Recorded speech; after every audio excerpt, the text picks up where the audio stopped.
Assalamualaikum warahmatullahi wabarakatuh.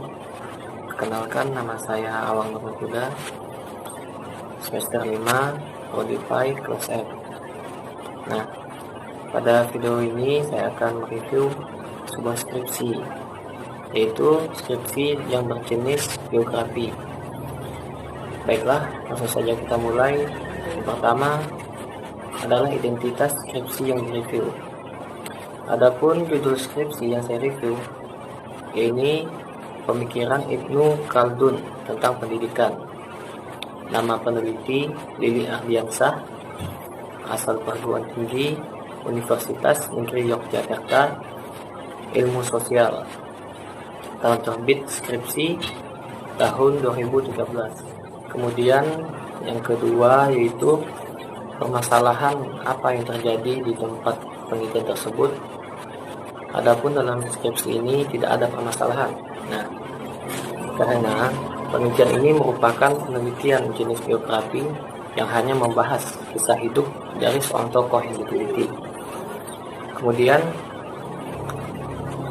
alasan apa yang mendasari peneliti melakukan penelitian sehingga peneliti mengangkat judul penelitian tersebut. Penulis tertarik untuk mengkaji lebih dalam tentang pemikiran Ibnu Khaldun, terutama dalam bidang pendidikan, serta menggali pemikirannya jika dikaitkan dengan konsep pendidikan modern sekarang ini. Yang ketiga yaitu screenshot paragraf yang mana memuat data penelitian. Juga dapat teman-teman lihat di sini ada screenshot mengenai paragraf yang memuat data penelitian. Yaitu konsep pendidikan menurut Ibnu Khaldun adalah memberikan suatu analisis secara fenomenologi terhadap rumusan pendidikan, peran dan fungsi pendidikan, yang mana telah dihasilkan oleh Ibnu Khaldun melalui berbagai pengalaman dan pengamatannya. Ibnu Khaldun mencoba menghubungkan antara filsafat dengan pendidikan, sosiologi dengan pendidikan, ilmu dengan pendidikan, kebudayaan dengan pendidikan, pertahapan kebudayaan dan cara-cara memperoleh ilmu pengetahuan. Berikutnya yaitu pertanyaan penelitian dan tujuan penelitian. Pertanyaan penelitian ada 3. Yang pertama yaitu bagaimana riwayat hidup Ibnu Khaldun. Yang kedua, bagaimana pemikiran Ibnu Khaldun tentang pendidikan. Yang ketiga, bagaimana analisis pemikiran Ibnu Khaldun dalam pendidikan modern. Kemudian tujuan penelitian yang pertama yaitu mengetahui riwayat dan corak pemikiran hidup Ibnu Khaldun. Yang kedua, mengetahui pemikiran Ibnu Khaldun tentang pendidikan.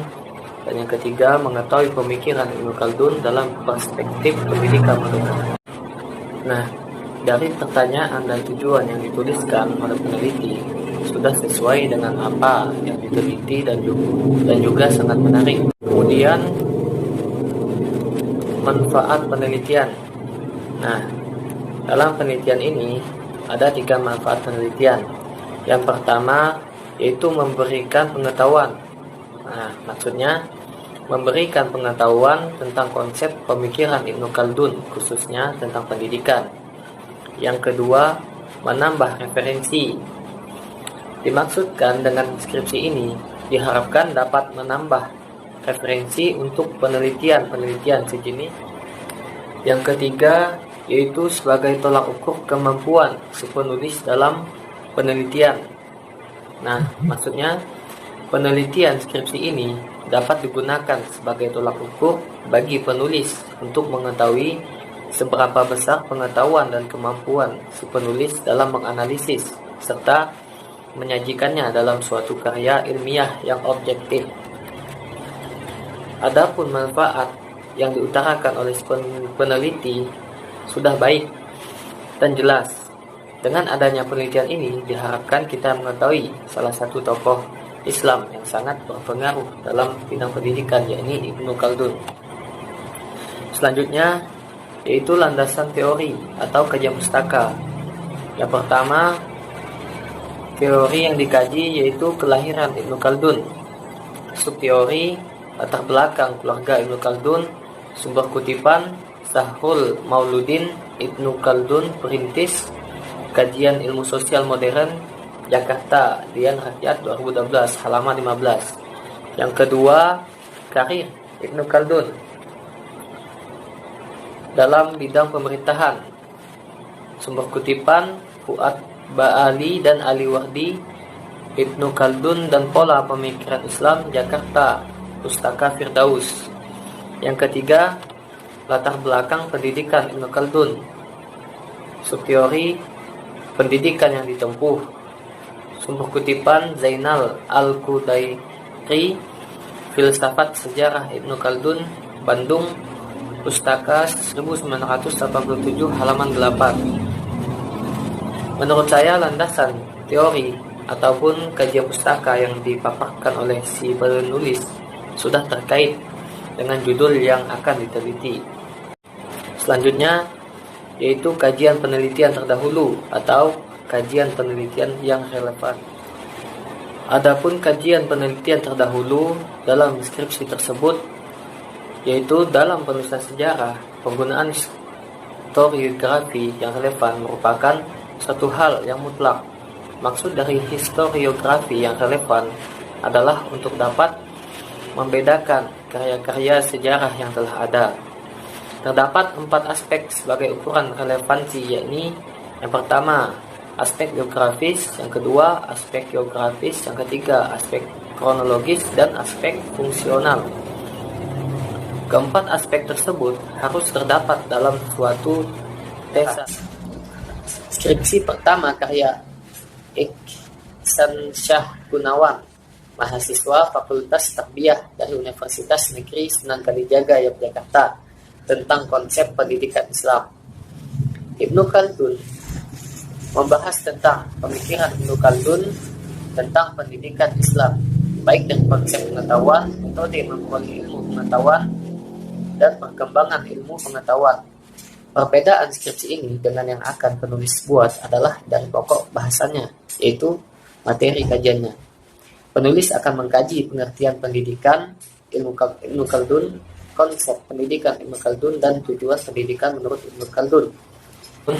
Konsep pendidikan Ibnu Khaldun dan tujuan pendidikan menurut Ibnu Khaldun. Skripsi karya Iksan Syah Gunawan secara umum lebih menekankan pada pendidikan Islam khususnya dan membahas tentang metode pengajaran dalam pendidikan. Pada kajian penelitian terdahulu yang ditampilkan oleh si penulis sudah sangat baik dan sangat lengkap, sehingga sangat memudahkan pembaca untuk memahaminya secara praktis. Penulis juga tidak hanya mengutip dari buku-buku, akan tetapi juga mengutip dari skripsi mahasiswa lain. Selanjutnya yaitu pendekatan dan jenis penelitian.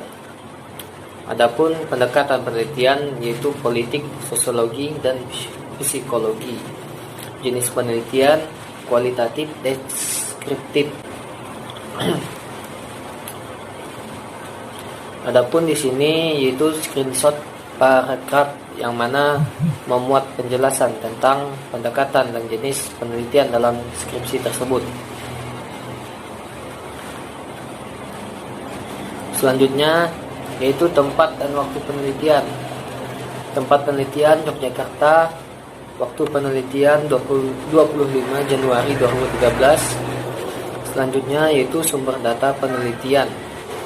Sumber yang pertama yaitu sumber primer.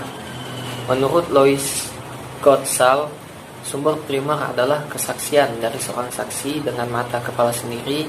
Selain itu, juga kesaksian menggunakan panca indera yang lain, atau juga saksi dengan alat mekanis yang selanjutnya disebut saksi pandang mata. Arti lain sumber primer adalah sumber yang disampaikan oleh saksi mata. Di sini penulis menggunakan sumber primer yaitu Ibnu Khaldun, Muqaddimah Ibnu Khaldun, suatu pendahuluan, Jakarta, Faizan. Yang kedua yaitu sumber sekunder. Menurut Lois Gottschall, sumber sekunder adalah kesaksian dari siapapun yang bukan merupakan saksi pandang mata yakni dari seorang yang tidak hadir dalam peristiwa yang dikisahkan. Menurut Winarno Surahkan sendiri mengatakan bahwa sumber sekunder adalah sumber yang berasal dari orang yang kedua. Sumber sekunder yang digunakan dalam penulisan skripsi ini adalah sebagai berikut. Nah, ini adalah sumber sekunder yang digunakan dalam penulisan skripsi ini. Selanjutnya yaitu teknik dan instrumen pengumpulan data. Adapun teknik pengumpulan data dalam skripsi ini yaitu menggunakan historis kritis. Sedangkan untuk instrumennya atau alat pengumpulan data yaitu buku dan jurnal.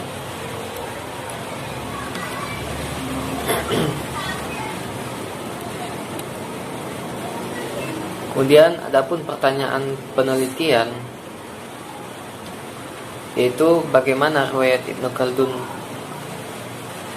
itu menggunakan teknik pengumpulan data, studi dokumen, alat pengumpulan data, buku dan jurnal. Pertanyaan penelitian yang kedua yaitu bagaimana pemikiran Ibnu Khaldun tentang pendidikan. Teknik pengumpulan datanya yaitu studi dokumen, alat pengumpulan data, buku dan jurnal.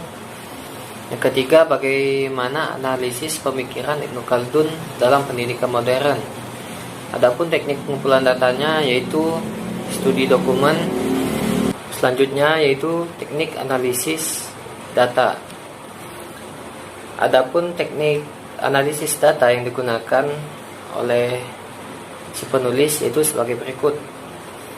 Yang pertama, teknik heuristik, yaitu kegiatan menghimpun jejak-jejak masa lampau atau tahap pengumpulan sumber. Yang kedua, verifikasi, yang mana merupakan kegiatan meneliti sumber-sumber sejarah baik secara ekstern maupun intern.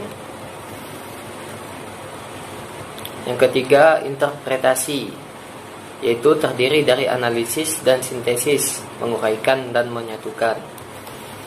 Yang keempat, historiografi, yaitu merangkaikan dari tahap-tahap di atas untuk disajikan dalam sebuah karya sejarah. Yang terakhir yaitu teknik pemeriksaan keabsahan data. Adapun teknik pemeriksaan keabsahan data yang dilakukan oleh si penulis yaitu menggunakan teknik kritik sumber. Nah, dalam kegiatan kritik sumber, penulis berusaha mencari sumber-sumber yang dapat dipertanggungjawabkan kebenarannya. Pada tahap ini, penulis juga melakukan kritik terhadap sumber-sumber yang telah didapat. Adapun tujuan kritik sumber adalah untuk memberikan penelitian terhadap validitas dan reliabilitas sumber yang dilakukan dengan cara membandingkan sumber-sumber yang terkumpul. Baiklah, hanya itu yang dapat saya sampaikan pada video ini. Kurang lebihnya saya mohon maaf. Wabillahi taufiq wal hidayah. Wassalamualaikum warahmatullahi wabarakatuh.